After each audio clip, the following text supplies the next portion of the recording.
Enhance your e-learning projects with Adobe Fonts in the all-new Adobe Captivate. Visit fonts.adobe.com and sign in using your Adobe ID.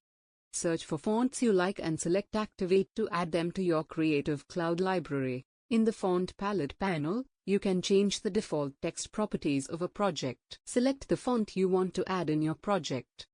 Ensure the font shows as activated. Activated fonts will sync automatically with Creative Cloud. This flexibility allows teams to maintain consistency in formatting, improve content clarity, and align text elements with internal guidelines or industry standards. It may take a few minutes for the fonts to sync. Users can rename text presets for clarity, and ensures broader platform support. Open Captivate and your project. Select a text block, add a new text box. In the right-hand panel, select Properties, Style and select Character. Look for the Adobe Fonts section in the Font drop-down. Choose your activated font to apply it to the text.